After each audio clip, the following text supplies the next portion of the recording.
ठंड का मौसम खत्म होते ही गर्मी का मौसम शुरू हो गया था।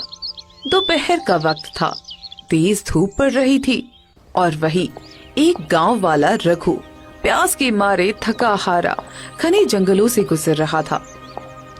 उसका गला सूख चुका था और उसे चलना भी मुश्किल हो रहा था।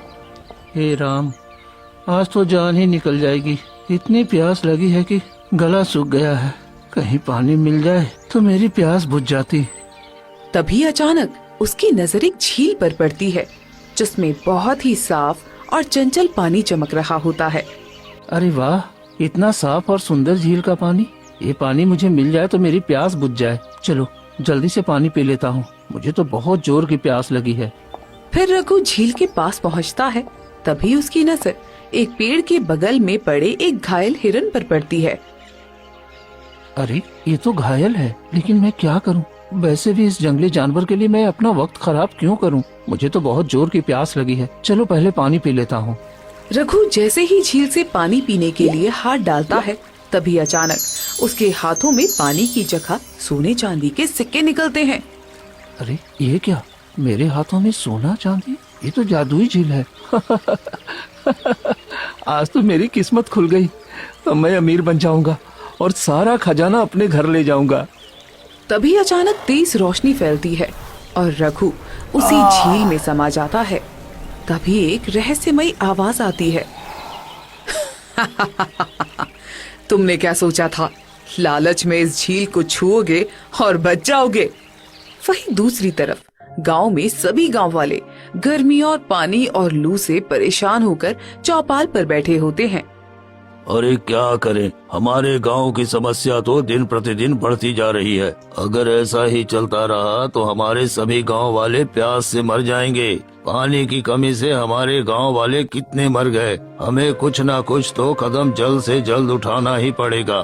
जी मुखिया जी, आप बिल्कुल ठीक कर रहे हैं। मैं भी बहुत परेशान हूँ। हमारे गांव के कुएं और तालाब सब सूख गए हैं और अभी तो गर्मी शुरू भी नहीं हुई है। 1-2 महीने के बाद जब भयंकर गर्मी पड़ेगी ना, तब हम बिना पानी के कैसे जिएंगे?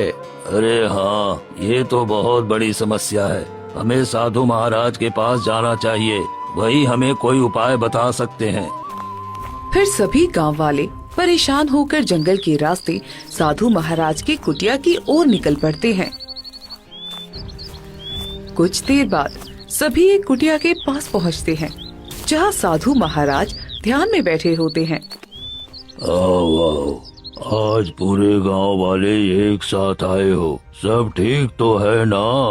अरे क्या बताएं साधु महाराज, हमारे गांव की समस्या दिन प्रतिदिन बढ़ती जा रही है।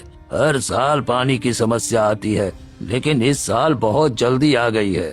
हाँ साधु महाराज, अगर ऐसा ही चलता रहा तो हमारे गांव के लोग प्यास से मर जाएंगे। इस गांव के घने जंगलों के पार त्रिकुट पहाड़ के गर्भ में एक झील है। वो कोई साधारण झील नहीं है, वो गंगा माँ का एक स्रोत है। अगर तुम उस झील का पानी अपने गांव तक ले आओ तो सारी समस्या खत्म हो जाएगी। लेकिन साधु महाराज, मेरे दादाजी कहते थे वो झील जादुई है, वहाँ तक पहुँचना बहुत मुश्किल है और आज के जमाने में कौन इतना संघर्ष करेगा। सब लोग खुदगर्ज हो गए हैं। बेटा, अगर तुम अपने गांव को बचाना चाहते हो तो कोई ऐसा इंसान खोजो जो दिल का साफ हो, और उसे 3 अत्यंत कठिन परीक्षाएं पास करनी होंगी। पर याद रखना, इन परीक्षाओं को हर कोई पार नहीं कर सकता। कोई साधारण इंसान इन्हें सह नहीं पाएगा। इसलिए हमें वहाँ किसी सच्चे इंसान को ही भेजना होगा, क्योंकि झूठ, लालच और स्वार्थ इन रास्तों पर एक कदम भी नहीं चल पाते। अगर कोई उसमें फंस गया तो वो हमेशा हमेशा के लिए वहीं कैद हो जाएगा। पर साधु महाराज, अब मैं कैसे ढूंढूं ऐसा इंसान जो वहाँ जाने की हिम्मत करे? तुम्हारे ही गांव में एक गरीब मजदूर है जो ये कर सकता है।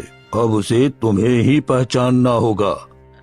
फिर साधु महाराज ध्यान में बैठ जाते हैं और सभी गांव वाले परेशान होकर वापस लौट आते हैं। वहीं दूसरी तरफ गांव में एक आनंद नाम का एक गरीब मजदूर रहता था, जो दिन रात मेहनत करता था। लेकिन फिर भी उसे ठीक से 2 वक्त की रोटी नहीं मिलती थी। एक दिन वो रोज की तरह मेहनत करके शाम को घर लौट रहा था। हे भगवान, सुबह से शाम तक गधों की तरह मजदूरी करता हूँ, फिर भी बस एक ही सिक्का मिलता है। आज घर गया तो माँ क्या कहेगी। फिर आनंद कर घर पहुँचता है। क्या हुआ बेटा, आज बहुत परेशान लग रहा है।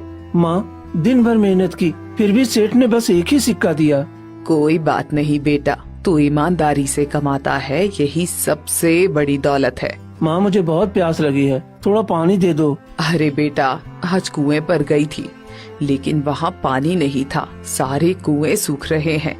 थोड़ा सा पानी बहुत दूर से लाना पड़ता है और मेरे घुटनों में बहुत तकलीफ है। ये तो बहुत बड़ी समस्या है माँ, अभी तो गर्मी शुरू भी नहीं हुई है, फिर आगे क्या होगा। हर साल समस्या आती थी, लेकिन इतनी जल्दी नहीं। अब की बार तो ठंड खत्म होते ही इतनी गर्मी पड़ने लगी है कि लोगों का जीना मुश्किल हो गया है।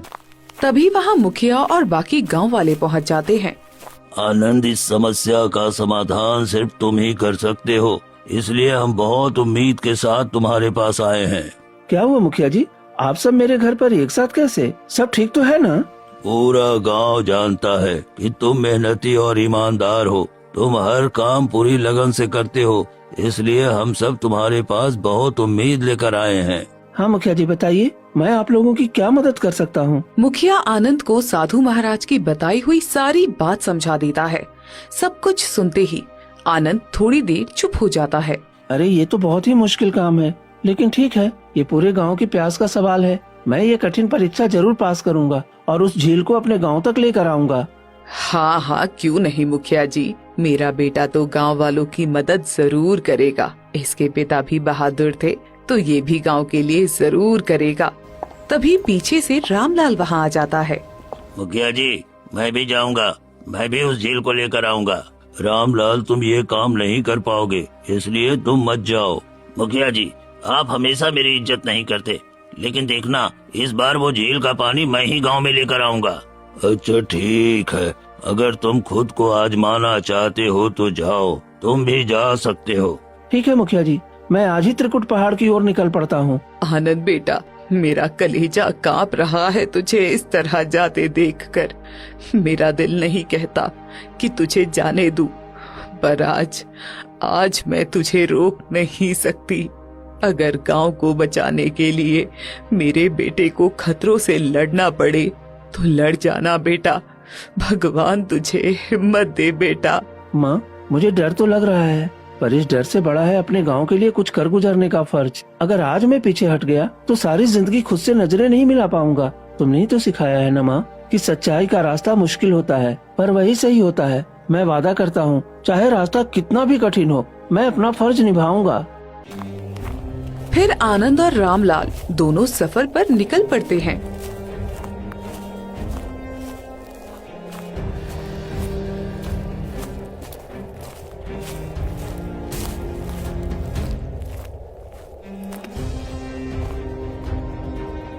कई घंटे चलने के बाद दोनों घने जंगल में पहुंच जाते हैं।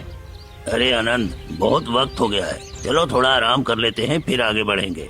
नहीं रामलाल चाचा, हमने अभी बहुत कम सफर किया है। त्रिकुट पहाड़ पर पहुंचने में कम से कम 3 दिन लगेंगे, हमें जल्दी चलना होगा। मुझे किसी भी तरह आनंद को रास्ते से हटाना होगा। अगर ये मुझसे पहले पहुंच गया तो फिर गांव वाले मेरी इज्जत नहीं करेंगे। मुझे कुछ न कुछ तो करना ही होगा। रामलाल वहीं बैठ जाता है।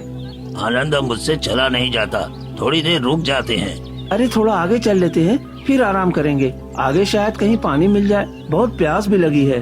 अच्छा ठीक है, चलो चलते हैं। दोनों आगे बढ़ते हैं।